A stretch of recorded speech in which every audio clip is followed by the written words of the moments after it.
Well, good morning, everybody. How's everybody doing today? I've got some woos. Awesome. If you have your Bibles, let's go ahead and open up to 1 Peter chapter 1, verses 13 through 16. And if you'd like to take notes, you can do so in the weekly updates that you received when you came in, or you can go to the YouVersion Bible app right there under the events section. You can see our listen as Northeast Christian Church. And of course, for those that can't be here or those that are checking us out for the first time, we do have a live stream on Facebook Live. So if there's anybody that is watching there, those are your first time to church, welcome to church, and on Facebook as well. We pretty much prepare for everything, don't we? Like if you just think about it, like you're like, yeah, I totally, every single day you prepare. Whenever you get up, get ready for work, you get ready, you prepare, you go ahead and you take a shower, you get dressed, you do your hair, you eat your breakfast, all right? You do all that. Vacations, we prepare for vacations. As much as we like to think we just get up and we go, we don't, okay? I'm going on vacation tomorrow morning. Like after, we're preparing more today, and then we're going to leave tomorrow. But honestly, the amount of preparations going in for leaving for a week is tremendous, and we're preparing, okay? And we're getting stuff ready, and sometimes, I remember people telling stories like, we used to just get up and go wherever the road took us. Well, you prepared to at least get on that road because you took some clothes with you, right? Just some. All right. Preparing there. Test. You guys prepare to take tests, don't you? No? How many of y'all winged it? No, a couple of you did. Yeah, whatever. I'm just going to wing it. Don't tell your kids that, right? No, you studied for that. You studied for those tests. Weddings. We prepared for a wedding, didn't we? There's a lot of preparation that goes into wedding. Like some prepare more than others, okay? In the same family, But where are you going to get married? All right? Where are you going to get married? Okay? What are you going to wear? Who's going to do the ceremony? This guy right here, okay? What are you guys going to eat? All right? Things like that. Or, this is a really important one. Who are you going to marry? Like, you don't want to prepare everything else and then forget that last one, right? Like, show up there. Oh, I knew I forgot something. Very important to have a checklist when you do all that kind of stuff. Sporting events, athletic events. You guys prepare for all those, don't you? Oh, yeah. Oh, I know you do. I was a youth minister for a very, very long time, and I saw all parents of athletes and everything that they would go through every single time their kids had sporting events. And I'll tell you what, we were experiencing that. Faye and I are starting to experience that for the first time now. Last weekend, actually for the last 2 months, our boys, Jonas and Toby, were preparing for their jiu-jitsu tournament. And by preparing, I mean training 4 to 5 days a week. 2 of those days are a 2-hour practice. That is a lot, like 2 months of that. They were preparing, and last weekend they went to their tournament, and I think I got a picture here. Toby took 2 silver. He got 2 silver. Jonas got 2 gold and a silver, and they did absolutely amazing. They did awesome. We couldn't be prouder of them. They did fantastic. And then we get in the car, and this is the aftermath of it. Yeah, right there. That's Jonas's head in the Chick-fil-A bag.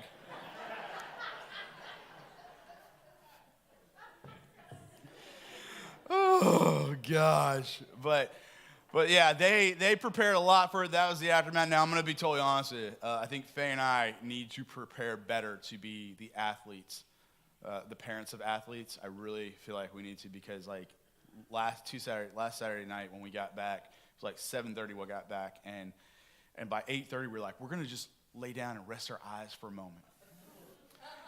2 hours later, the boys are waking us up. Hey, can somebody put us to sleep? Someone put us to bed? And Faye, she's like kind of in a mild panic and everything. I of course, slept through it. But I'll tell you what I would have said. Had I woken up. I'd have been like, put yourself to sleep. You put other people to sleep. You can't put yourself to sleep? Come on. Makes sense, right? But then we woke up that next morning. And just feeling horrible. And I remember sitting at the kitchen table, and Faye looks at me and she goes, and I quote, she goes, I think we have a parent hangover. And I'm there with a cup of black coffee, sipping it, going, Yeah, that sounds about right. So we have to prepare a little bit more because it looks like our boys are want to do it again here pretty soon. They got the taste of victory and they want more, okay? But the point is we prepare for everything. We absolutely do. And as we should, because Peter says, all right, Peter's called us chosen. We are God's chosen. Last week we learned that there's going to be those bad days. There's going to be those things that happen, and the bad days are going to be happening. So we need to be prepared. Look at verse 1, verse 13. 13 through, I believe it's through 16. It says this, Therefore, prepare your minds for action. Be self-controlled. Set your hope fully on the grace to be given to you when Jesus Christ is revealed. As obedient children, do not conform to the evil desires you had when you lived in ignorance, but just as he who called you is holy, so be holy in all you do. For it is written, be holy because I am holy. And so Simon says to us this morning, be prepared. Simon says, be prepared. I want you guys to write that down. Because Peter wants us to know that living God's way means preparing for action. And the literal translation for that is actually to gird up the loins. To gird up the loins. And if you've read the Bible, you'll see this expression in the Bible, all right? And let me explain a little bit what this is. And I got an illustration here. I'd like to thank the Guide for Manliness for this right here, all right? The Art of Manliness, that's where I got this illustration. But basically, back in the day, men and women would both wear tunics, these long, flowing kind of gown type things, okay? And they were really comfortable, all right? Nice and comfortable to move around. However, if you had to do any hard labor or you had to fight, not a good idea like this, all right? Not like that. That's a horrible idea. You can't really move around too well like this. And so what they would do is they would take all the excess, they would roll it up, and you see how they'd bring it up to the front, throw it between the legs, bring it around, and they would tuck it either into their belt. They had like sometimes a girdle there. They would tuck it into the girdle, or they would kind of tie it in the front there. Ultimately, what they would do is they would make shorts so they could have the freedom to move. They could have the freedom to do hard manual labor, or they had the freedom to fight if they needed to. And so this is what it meant to gird up your loins. And it meant prepare for action. It meant to get ready for a fight. And essentially what Peter is saying, hey, it's time to man up. And that's what Peter says to us today. It says to man up. He's telling us to be prepared. And the question is, what are we to be prepared for? Why are we preparing? And the answer is life. We need to be prepared for life. And we don't honestly think about this, but we talked a lot about it last week. We know what it's like. We know what life is like. We know the stuff that we're going to go through. We know it's not going to be easy. Last week we talked about the bad days, the trials, the difficult situations and circumstances. We talked all about that last week. We know that it's going to happen. And if we know that it's going to happen, why would we not prepare for it? Why would we not get ready for it? It makes sense, doesn't it? Now, I don't know about you guys, but when we have somebody over to the house, all right? Let me clarify that real quick. When we know somebody is coming over to the house, all right? Because if you show up without any forewarning, like you just decided to show up to our house, what you see is what you get. All right, I'm just going to say that right now. You'll be lucky if Toby has pants on. All right, but if we know you're coming, it becomes a mild panic trying to get everything ready for your arrival. That's what it is. Because here's the deal. When you come over to our house, that's not what our house normally looks like. It isn't. Normally, my wife's going to hate me for this, but we're going on vacation, so it's okay, all right? Normally, our house looks like clothes everywhere. There's literally clothes everywhere in our house, all right? You're like, it's amazing, all right? It's going to be like a sink full of dishes, a thin layer of dust. There's going to be 20 to 30 half-full glasses of cups or juice all around the house. That's what our house normally looks like when you're not there. When we know people are coming over, you know what we do? We take all that stuff and we find one room to shove it into. We shove it in that room, and then we make sure that room's off limits. Oh, no, that you can't go in there. That room's off limits. It's the secret room, okay? That's where we put all the extra stuff, all right? We shove it in there, and then when y'all leave, we take it back out. And that's what we do. We prepare for your arrival, and that's the thing. I know y'all do the same thing. I know when I come over to your houses, this isn't the way it normally looks, and I'm secretly thinking to myself, where's your secret room? I know what you guys do, but we prepare for your arrival, and that's what Peter's talking about. We need to be prepared. And how do we go about this? How do we go about preparing? Well, the first thing he says is that we need to prepare our minds. Look what he says. Therefore, prepare what? He says, prepare your minds. Prepare your minds for action.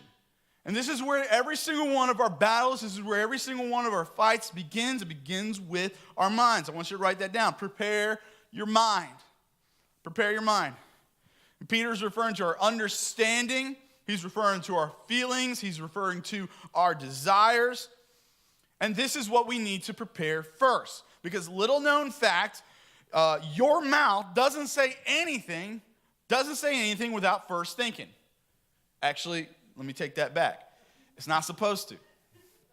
It's not supposed to. It does. Does it happen? All the time. And as a matter of fact, we had like one of those little parenting moments where we were talking with our boys about this very thing. Jonas and Toby are sitting there, and I said, and Faye and I were talking to them about it. And I said, here's the deal. There are people that say and do things without thinking. And you know what they did? They proceeded to give us examples of people that they know that say and do things without thinking. And I thought to myself, man, they really understood that very easily. These are great examples. All right? I was like, man, these are really great examples. And then I said, all right, which let me just say this right now. The advice I said after this, Dad of the Year advice, okay? I'm putting my hat in the ballot for this year, okay? This is like probably the most sound advice I've ever given my kids, okay? I say to them, listen, there are people out there that say and do things without thinking. And then I said to them, don't do that. Man, that's good advice, right? Don't do that. Whatever you do, don't do that. That's sound, solid advice, because you know what I'm saying to them? I'm saying, think, prepare your mind.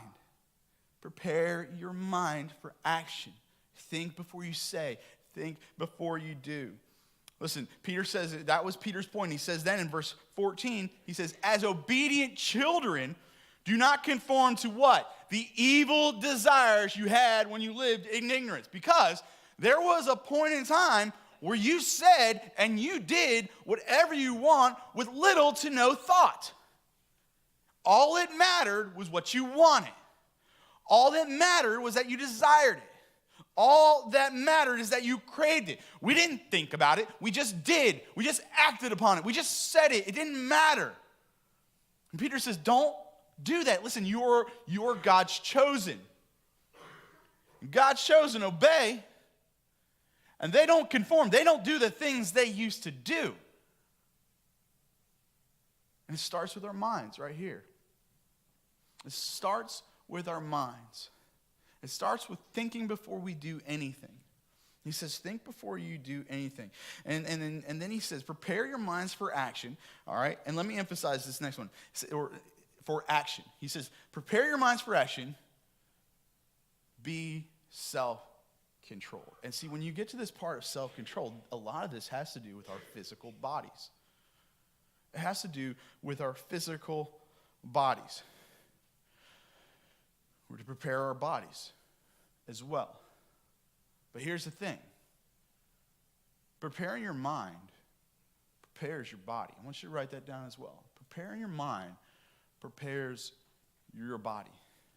It starts in that moment with our thinking. All right? Because the emphasis is self-control. It has a lot to do with our physical actions. It has a lot to do with our physical actions, controlling what we do. For example, Mr. Donald did a fantastic job in the offering meditation day, didn't he? He did awesome, right? What if, he's all blushing back there. He's like, oh. What if, like, he's walking off, and every time, like, typically what happens is whenever he's walking off or anybody's walking off, I give him a good pat on the shoulder. I'm like, yeah, good job, you know? But what if instead of doing that, like, he's walking off, and I look him right in the eyes, and I go, hey, Donald, and I just punch him right in the face. What if I just punch Donald right in the face as I was coming up, he's coming down, and I just, hey, how you doing? Pop, right in the mouth. Now, let me say something. I would never do that. All right? You want to know why? Because I prepared my mind. I would never do that because I would be thinking, Donald's my friend. I don't want to punch Donald in the face. That's what a prepared mind thinks. A prepared mind also thinks, that would be the dumbest idea in the whole entire world because Donald will kill me. All right? I would never do that. Because I prepared my mind, and because when you prepare your mind, and Donald's like, that's right. That's right. All out brawl right here in the front of the church. That might be good. That'd be good, right? No? Bad? Take bets? Yeah. You guys all betting on Donald. I know what you're doing. All right, whatever. But there it is. We prepare our minds, prepares our bodies. We think before we say or before we do. And again, I will pull you back to verse 14. He says, as obedient children, what do? Don't conform to the evil desires you had when you lived in ignorance. And a self-controlled individual does not punch a Donald Prickett in the face because they know what happens. They know the consequences. They know there are consequences to that. Preparing our minds for action also prepares our bodies for action. But here's the thing. Look at that next part. You look at that next part of that verse. And it says this. Set your hope fully on the grace to be given to you when Jesus Christ is revealed. Set your hope fully on the grace to be given to you when Jesus Christ is revealed. Listen, if your mind and body are going to be actually prepared for action, well, then your spirit needs to be prepared for action as well. And the only way that happens is by the grace of God. It's the only way that happens is by the grace of God. So I want you to write this down as well. God's grace prepares both the mind and the body. It's God's grace that prepares both the mind and the body for action. And this is huge, folks. This is huge. Remember, you are God's chosen people. You are his people. And it is only through grace, that you are free to think and act soberly the way God has called each and every one of us to live and act. Grace is what takes the pressure off. Grace is what frees us to act and think soberly. Grace is what helps us it frees us to live and to love and to serve God. Ephesians 2, 8 through 9 says, for it is by grace you have been saved through faith, and this is not from yourself, it is the gift of God, not by works, so that no one can boast. We're not saved for good works, okay? We've said this many, many times in church. We are not saved by good works, but we are saved for good works. And we aren't saved because we have prepared our minds and bodies for action. By grace, frees us in order to prepare our minds and our bodies for action. That's what it does. Because notice how Peter responds after verse 14. After this kind of warning of the way to live, that you not to live the way you used to, he says this. He says, but just as he called you as holy, so be holy in all that you do. For it is written, be holy, because I am holy. Now, when I get back, I'm going to talk more about holiness. All right? I really can't go into a whole lot of holiness here today with the topic that we're on. And next week, Mr. Wayne is going to be preaching. He just found out just now. So he's like deer in the headlights back there. So I encourage you to encourage him. all right? He's going to have a great time. He loves teaching. And so I encourage you guys to encourage him. And listen very carefully to what he has to say next week. It's going to be a great message. When I get back, I want to talk more about holiness with you, all right? But here's the thing, and this is what I want to leave you with here today. The main idea behind holiness is not about moral purity. It's about apartness. It's about this separation. God, the idea is that God is separate, different from his creation. Now, we are created in his image, yes, absolutely. But God is very different than every single one of us. He is set apart from every single one of us. And that is a reference to his holiness. And instead of building a wall around his holiness and not letting anybody else in, he openly gives his holiness to his chosen people, you and I. Like I said, we're going to talk more about that when I get back, but he says to us, be holy, for I am holy. And we receive that holiness, that inheritance, as an inheritance through the grace of God. That is grace at work. You receiving the inheritance of God's holiness. So as God's chosen people, those chosen people who know that the bad days are coming, the bad days are going to happen. You're going to be having trials and circumstances and situations that will not be very well. That will be a struggle. That will be a pain. He says, be prepared. Be prepared. Jesus was prepared for action to make each and every one of us holy by dying on the cross for every single one of our sins. And you and I must be prepared for action in our minds, in our bodies, to honor and live for God with everything that we say and everything that we do. Will you pray with me now? Lord, I love you. I thank you for all that you've done and all that you've given us. We are amazed at all that you've done for us despite ourselves, despite us, and the things we say and the things we do. Help us, Lord, to prepare our hearts, our minds, our bodies for action in this world so that you may be honored, so that you may be seen in each and every one of us. I praise you, Lord, and I thank you so much for this faith family. I thank you for their desire for you, to know you, to grow closer to you. I thank you for their desire to be the church in this world, and I ask that your holy blessing please be poured out upon them. Lord, I love you so much, and I thank you for your church. I thank you for its people. Continue to guide us, Lord. Not just on a Sunday morning, but in every single day as we open up our Bibles, we look at it, guide us each and every moment. Help us to learn more and more about you, not just on a Sunday morning, but on a Monday morning, a Tuesday evening, a Wednesday afternoon, or whatever time, day it is that we are opening your Bibles. Our Bibles just guide us, Lord, in everything. Thank you, God. Surely in precious name we pray. Amen. Will you all please stand with us now as we sing?